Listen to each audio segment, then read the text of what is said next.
बिस्मिल्लाहिर्रहमानिर्रहीम अस्सलामुअलैकुम। मैं हूं करामत मुगल। आज 5 मार्च बरोज़ मंगल है। इंतहाई अहम मामलात पर गुफ्तगू का आगाज़ करते हैं। एक तो ये कि बड़ेपन का मुज़ाहिरा करें। काफ लीग ने ये पीटीआई को मशवरा दिया है। किस हवाले से ये मशवरा दिया है उस हवाले से बात करेंगे। पीपल्स पार्टी ने जो राज अफ़शा किया है कि वज़ीर आज़म जो कामयाबी से चल रहे हैं तो इसके पीछे मशवरे किसके हैं, और अपना घर, ये स्कीम अपनी छत अपना घर जो है ये मरियम नवाज साहिबा ने कहाँ से चोरी मारा है और कैसे ये अमली तौर पर आगे मंसूबा बढ़ेगा, इस हवाले से बात करेंगे।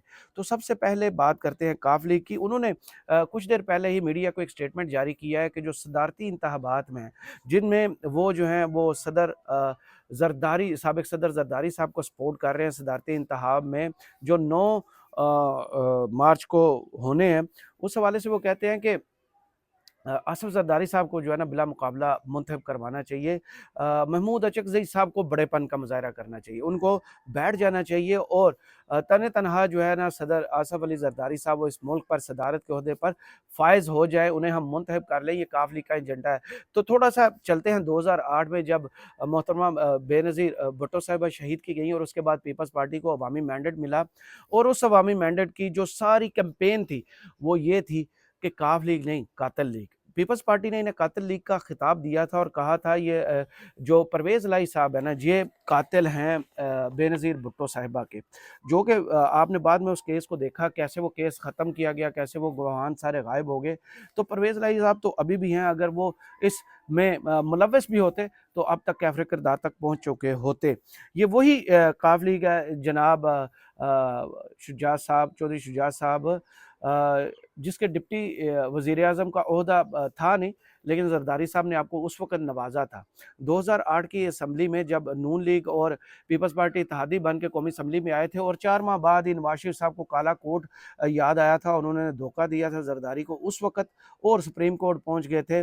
और आपको माज़ी में ये भी याद रखना चाहिए कि ये ख्वाजा आसिफ साहब थे जिन्होंने पिटीशन दायर की थी कि तौहीन अदालत के जो मुर्तकब हुए हैं गिलानी साहब, और इनको अपने ओहदे से हटाना चाहिए।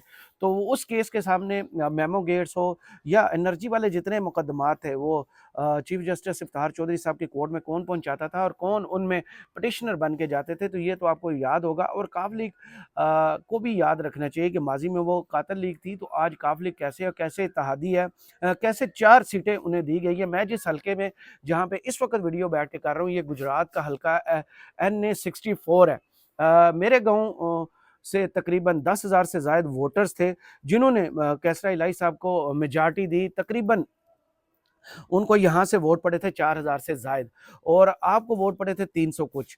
तो जितनी भी बात मेरी यहाँ पर दोस्तों से हुई थी, जितनी भी यूनियन कौंसल हैं, जितने भी गाँव इस हल्के में आते हैं, वहाँ से तो सालिक साहब आप नहीं जीते थे। आपको जिताया गया इस्लामाबाद से 9 फरवरी को। 8 फरवरी को आप ग्राउंड से हार कर गए, तकरीबन 1 लाख से ज़ायद वोट से आपको पिछाड़ा था आपकी अपनी कैसरा इलाही साहबा ने, जो शुजात साहब की बहन है और आपकी फूफो लगती हैं, और चची भी कह लें तो लगती हैं, फूफो लगती हैं। उन्होंने आपको यहाँ से पिछाड़ा था और क्लीन स्वीप टाइप आपको जो है ना धोबी पटका यहाँ पे लगा था NA 64 से। आप हार कर इस्लामाबाद पहुंचे और वहाँ से गैबी मदद जो है फॉर्म 47 के तहत आपको जिता दिया गया। फॉर्म 45 को बिल्कुल गायब करके आपको कौमी असम्बली में हलफ उठाने तक भेज दिया गया। तो 4 सीटें आपके पास, और आप मशवरा क्या दे रहे हैं कि इलेक्टोरल कॉलेज से महमूद अचकज़ई साहब बाहर हो जाएंगे। तो जिस लड़ाई में आपको लगता हो कि आप हार जाएंगे, उसमें लड़ते नहीं हैं, क्या दुश्मन को खुद बहुत जितवा देते हैं। आप भी तो यहाँ से, आपको पता था आपका कोई वोटर नहीं है, आप भी तो यहाँ पर आए, आपको भी तो जितवा दिया गया, और आप वही चाहते हैं कि जैसे वज़ीर आज़म बने हैं, जैसे वज़ीर आला पंजाब बनी है, जैसे स्पीकर डिप्टी स्पीकर मुंतखब हुए हैं, जैसे आपकी हुकूमतें सूबाई बनी हैं, जिनके बारे में मौलाना फजल रहमान कह चुके हैं कि तिजोरियों के मुंह खोलेंगे। 2 असम्बलियाँ सूबाई जो हैं बलोचिस्तान की और सिंध की खरीदी गई हैं। तो आप यहाँ क्या मशवरा दे रहे हैं कि बड़ेपन का मुज़ाहिरा करें, बिला मुंतखब होने दें इन्हें आसिफ अली ज़रदारी को। भाई क्यों? महमूद अचकज़ई साहब को अगर सुन्नी इत्तेहाद कौंसिल ने खड़ा किया है तो उनको मुकाबला करना चाहिए। इलेक्टोरल कॉलेज का आप कैसे पहले फैसला कर सकते हैं? जैसे आपको फॉर्म 47 के तहत जिताया गया है, और जो फॉर्म अपलोड हो रहे हैं इलेक्शन कमीशन की वेबसाइट पर, वो तो आपके लिए खतरे की घंटी हैं। वो तो हलक की हड्डी है आपके लिए, कि अब आप नाम 47 को वो पकड़ सकते हैं और नाम 45 को छोड़ सकते हैं। उसमें जालसाजी जो है नुमायां तौर पर नजर आ रही है। मैंने कुछ कुछ देर पहले एक वीडियो की थी, हल्का NA 128 के बारे में, जहाँ से ओन चौधरी साहब को जिताकर भिजवाया गया है और सलमान अकरम राजा साहब को हराया गया, उसका एक फॉर्म जो है वो मेरे हाथ लगा था, जो 8 फरवरी का था, और एक फॉर्म वो जो अभी इलेक्शन कमीशन ने अपलोड किया, तो उसका इस्लाम नगर के पोलिंग स्टेशन में 173 वोट मिले थे ओन मोहम्मद चौधरी साहब को, जिनको माशाल्लाह से फनकारी करके 973 वोट किया गया है। वो तो सबूत सामने आते जा रहे हैं। इसके बाद बात करते हैं पीपल्स पार्टी की। तो पीपल्स पार्टी कहती हैं, उनकी शाजिया मरी हैं, वो कहती हैं कि बिलावल भुट्टो साहब के मशवरे से वज़ीर आज़म चल रहे हैं। तो आप ये बयान याद रखिएगा, क्योंकि जब भी आप रुखसत होंगे, आप उस वक़्त भी ये बयान देने की पोज़ीशन में हो कि जो कुछ हुआ वो बिलावल भुट्टो साहब के मशवरे में हुआ। क्योंकि जब आप हुकूमत में पीडीएम की हुकूमत में थे, तो आप उन्हें आइडियल करार देते थे, वर्क एथिक की तारीफ़ें करते थे और कहते थे ये नून लीग से ज़्यादा पीपल्स पार्टी के वज़ीर आज़म है। और जूँ ही हुकूमत हटा भई, आप इंतखाबात में गए, तो ज़रदारी साहब कहते थे कि हम तो समझते थे बड़ा काबिल है, ये तो बिल्कुल नालायक है, सुस्त है, हम समझते थे स्पीड है, इसमें तो कोई ऐसी खूबी नहीं कि इसे वज़ीर-ए-आज़म बनाया जाए। तो और अभी भी आपने उसी शख्स को दोबारा जो है वो वज़ीर-ए-आज़म के कैंडिडेट्स के तौर पर अनाउंस किया था, और मैंडेट चोरी पर जो सीटें आपको मिली हैं, जो जबरी भर्तियाँ करके आपको सीटें पूरी करके दी गई हैं, तो उस बुनियाद पर वज़ीर-ए-आज़म बने हैं। तो उसकी माज़ी जो है ना, जब आप 16 माह हुकूमत में उनके साथ रहे, उसका एक छोटा-सा सैंपल है मेरे पास। जो आपने अवाम के साथ किया था ना, बाकायदा फैक्ट्स एंड फिगर्स के तहत है ये, इसको आप जहाँ चाहे चैलेंज कर सकते हैं। वो ये है कि पीडीएम की हुकूमत में महंगाई का ग्राफ क्या था। बिजली गैस 1800 अरब रुपए इजाफी बोझ सार्फिन पर डाला गया था। 1800 अरब। पेट्रोलियम की कीमत जो आपने जब 9 अप्रैल को हुकूमत संभाली और 9 अगस्त को जब आप रुखसत हुए थे ना, तो आपने पेट्रोल की कीमत में 129.25 सवा 129 रुपये आपने फी लीटर पेट्रोल महंगा करके गए थे। तो ये तो हैं आपके मशवरे माजी के। इसके अलावा बिजली आपने 14 रुपये से लेकर 15 रुपये तक महंगी की।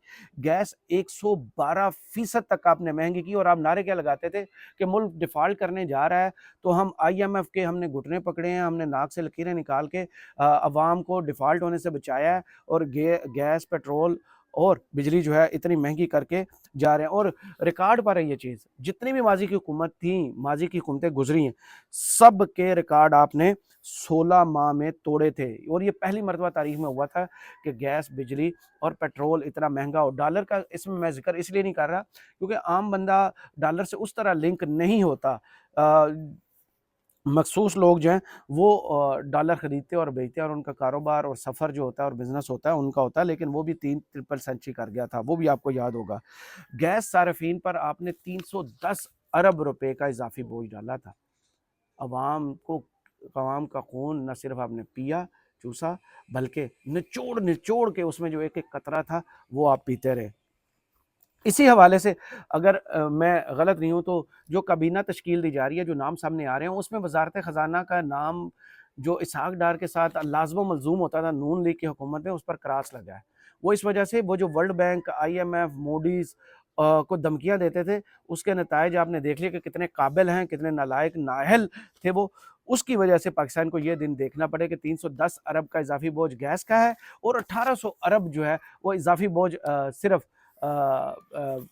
बिजली की कीमत और गैस के नरखों में अवाम पर डाला गया। इसके अलावा जो वज़ारत ख़ज़ाना इसहाक डार साहब चलाते थे ना, उसकी मिसाल तो आपके सामने है कि बंदे बच्चों की फ़ीस देने के लिए आम पाकिस्तानी जो है बेरोज़गारी कितनी बढ़ी, उनकी हालत कहाँ तक पहुँच गई कि उनको बच्चों की स्कूल की फ़ीस, खाने के लिए क्या कुछ बेचना पड़ा है, और आम बंदे की कीमतें ख़रीद कहाँ पर पहुँच गई और महंगाई कहाँ पर पहुँच चुकी है। पाकिस्तान की तारीख़ में सबसे ज़्यादा महंगाई आपके दौरे हुकूमत में पहुँची है, 48% से ऊपर, और ये सरकारी जो है ना वो फिगर्स हैं। इसके अलावा आखिर में बात करते हैं मरियम नवाज़ साहिबा का कापी प्रोजेक्ट। एक और जैसे उन्होंने एयर एम्बुलेंस शुरू करने का कहा, हेल्थ कार्ड शुरू करने का कहा, और इसके अलावा जो माजी में वो ताने कसती थी कि घर बना के देंगे, 1 करोड़ लोगों को नौकरियां देंगे, ये माली बन गया है, बिलियन ट्री सुनामी को आप कहते थे। उन सब के नतीजे आपके सामने। अब आप हुकूमत में आके बैठे हैं, बेशक आप ज़बरदस्ती और जाली हुकूमत में आके बैठे हैं, लेकिन अब आपको पता चलेगा कि کام کیسے ہوتے ہیں، اگر عوام کی فلاح کرنی پڑے تو کہاں سے اپنا پیٹ کاٹنا پڑتا ہے۔ جو ہم ماضی میں تانے دیتے تھے کفایت شعاری کا، عمران خان چائے کے ساتھ بسکٹ نہیں دیتے تھے اور جو کھانا تھا وہ بند کر دیا گیا تھا، تو صحافی جو ہے وہ عمران خان پر پل بڑھتے تھے کہ اس میں یہ بھی خرابی ہے، یہ بھی خرابی ہے۔ میڈیا ہاؤسز پورے آپ نے خریدے تھے عمران خان کے خلاف کیمپین چلانے کے لیے کہ کفایت شعاری کیا ہوتی ہے، اس سے کیا فرق پڑنا ہے، اتنے روپے تو بچیں گے۔ تو اب آپ جو پروجیکٹ لے کے آ رہی ہیں، پہلے تو آپ کے کینسر ہاسپٹل کی بات کریں، کینسر ہاسپٹل آپ نے اناؤنس کر دیا اور اس کے ساتھ آپ نے اناؤنس کیا کہ اس کے ساتھ ہم ایک پلازا بنائیں گے۔ وہ پلازا کتنا بڑا ہوگا؟ یہ یا تو برج العرب کی طرح کا ہوگا، تاکہ جتنے پیسے وہ شاید میں اگر غلط نہیں ہوں تو 52 بلین جو ہے وہ اس سے پیسے جو سالانہ کروڑ ڈالر کمائے جاتے ہیں جو سیاحت کی مد میں اسے آتے ہیں، تو شاید ایسے ہی کو پلازا آپ کینسر ہاسپٹل کے ساتھ تعمیر کرنے جا رہے ہیں، جس کے جہاں سے جو پیسے آپ کمائیں گے وہ کینسر ہاسپٹل بھی چلائے گا اور پنجاب حکومت کو بھی چلائے گا۔ تو اس طرح کے پروجیکٹ جو ہے نا، جن کی بنیاد جو ہو وہ خالی جمع تفریق سے ہوں، تو وہ پروجیکٹ چلا نہیں کرتے۔ اب آپ لے کے آ رہے ہیں اپنی چھت اپنا گھر، بہت اچھی بات ہے، لوگوں کو گھر چاہیے، اس ملک میں چاہیے، کیونکہ لوگ افورڈ نہیں کر پاتے۔ اور جیسے ماضی کی آپ کے اشیانیہ اسکیم اور اس کے بعد آپ نیب میں کیس بھگتتے رہے ہیں، وہ آپ کو یاد ہوگا کہ آپ کو پیسہ کمانا آپ کی پارٹی کو کہاں سے آتا ہے۔ نون لیگ نے جب بھی حکومت سنبھالی انہوں نے پل اور سڑکیں ہی بنائی ہیں، تو گھر بنائی ہیں، اب آپ گھر بنا کے ان سے پیسے کمائیں۔ اور جتنے بھی ماضی کے پروجیکٹ عمران خان نے اس قوم کو دیے تھے، جو اناؤنس کیے تھے، جو ان کے ذہنی کاوش کا نتیجہ تھے کہ 1 کروڑ نوکریاں، گھر، بے روزگاری ختم کرنے کا پلان، انٹرپرینورشپ لائے تھے اور بلینس ٹری سونامی لائے تھے، تو اس طرح کے پروگرام آپ کاپی کیٹ بن کے لے کے تو آ سکتے ہیں، لیکن چلانا ان کے لیے پیسہ کہاں سے لائیں گے؟ کیونکہ وہ تو پیسہ ایلوکیٹ کر لیتے تھے، یہاں سے خرچ کم کیا، یہاں پہ وہ پیسے لگا لیے۔ آپ کو یاد ہوگا 2 سال تو کرونا رہا تھا اور اس ملک میں کوئی بھی جو ہے شخص اس کو مشکلات کا سامنا نہیں کرنا پڑا تھا، جیسے پوری دنیا میں، جیسے اپنے پڑوسی ملک میں ہم نے دیکھا کہ بھارت میں کتنی ڈیتھ ہوئی، کتنے لوگ اس سے متاثر ہوئے، لیکن پاکستان کا جو سمارٹ لاک ڈاؤن کا پروگرام تھا اس کے UN سے لے کر پوری دنیا نے تعریفیں کی تھی۔